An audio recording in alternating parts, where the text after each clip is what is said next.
오늘 이 사람에서는 최종 학력이 초등학교 졸업에 불과하지만 20여 년간의 끊임없는 탐구와 노력 끝에 올해 발명왕으로 선정된 한 발명가를 소개합니다. 이 중소기업엔 슈퍼 유산균이 있습니다. 우리 몸속은 약 100조 마리에 해당하는 세균이 서식합니다. 100조 마리의 세균은 다시 유해균과 유익균으로 구분할 수 있는데요.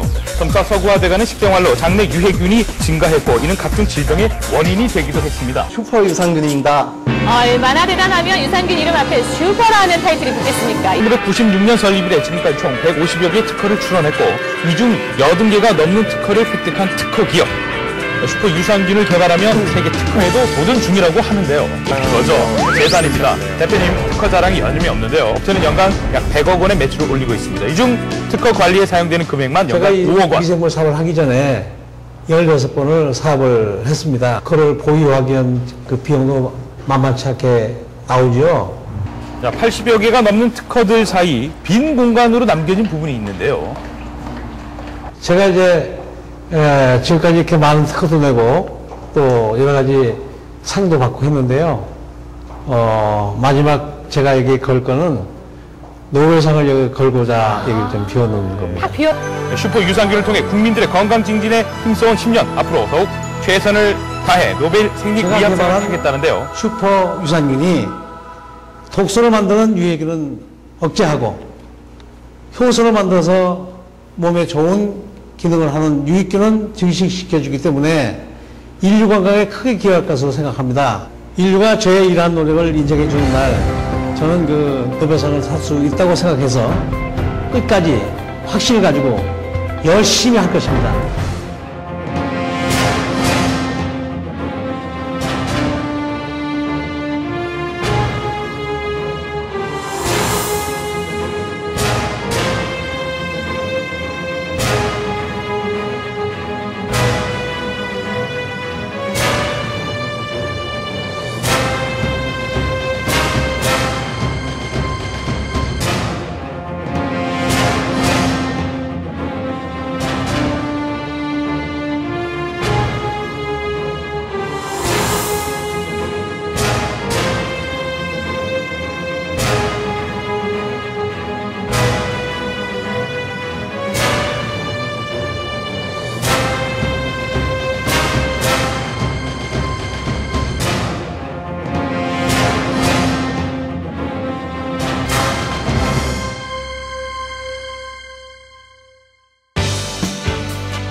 나무에 있어서 뿌리는 생명의 원천이라고 할 수 있습니다. 이 뿌리는 모든 영양분과 수분을 흡수해서 나무 전체로 보내주는 역할을 하죠.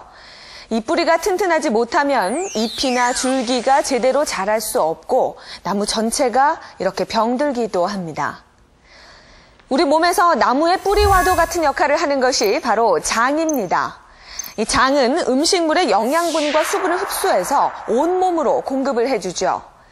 또한 바이러스나 세균으로부터 우리의 몸을 지키면서 인체 면역을 유지하기도 합니다. 나무의 뿌리처럼 장이 제 기능을 하지 못하면 대장암, 과민성 대장증후군 등 각종 장질환뿐만 아니라 알레르기 질환, 또 피부 질환 등 다양한 질병으로 이어지게 됩니다.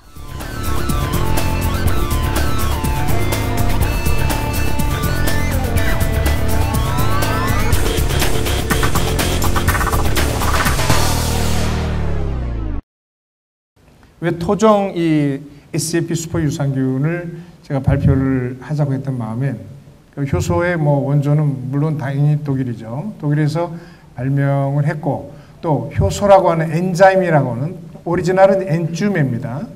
그 엔주메라고 하는데 엔자임이라고 하는 단어조차도 독일 말이고 그 사람들이 상당히 자기네 나라의 그 효소에 대해 자부심이 있거든요.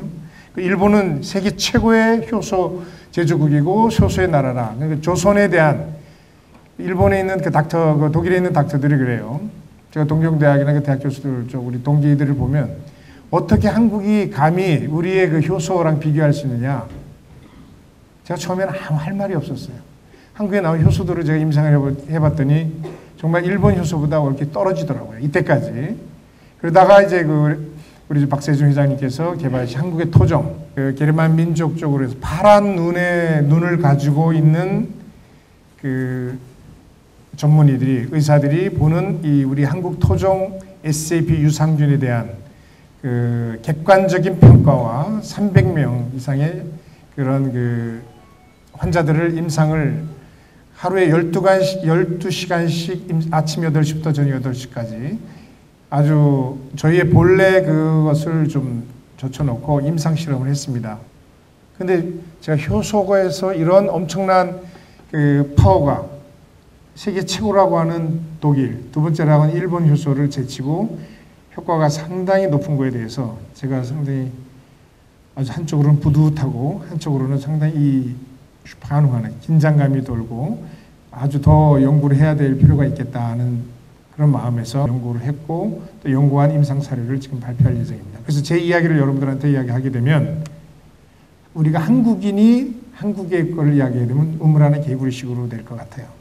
집안 장사가 될 것 같아서 아니다. 파란 눈으로 보는 우리 토종 유산균의 그 임상 견해가 어떤지 객관적인 시각을 좀 더 투명성 있게 객관성 있게 우리가 표출할 필요가 있지 않나 해서 오늘 이 자리에 섰습니다. 만나서 반갑습니다.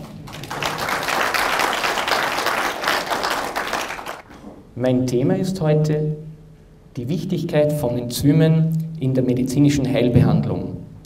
Wir als Team von der Klinik im East Western Alternative Medical Hospital in Wien. In unserem Körper sind, wie Sie sicher alle wissen, viele Enzyme ständig am Arbeiten und wirksam. Wenn man beginnt älter zu werden, produziert man immer weniger von diesen Enzymen. Der Alterungsprozess schreitet immer rascher voran. Letztendlich führt das dann zum Tod. Es ist festgestellt worden, dass der Mensch 120 Jahre alt werden kann, wenn er bis dorthin ausreichend mit guten Nährstoffen versorgt ist. Nun möchte ich darauf eingehen, wo Enzyme als Therapie eingesetzt werden. Wir sehen hier in diesem Bild verschiedene Bereiche. Zum einen im Immunsystem finden Sie Anwendung, bei viralen Infektionen, Virusinfektionen, bei den vielfältigen Entzündungen, die auftreten können, insbesondere auch im Rahmen nach einer Chemo- oder Strahlentherapie.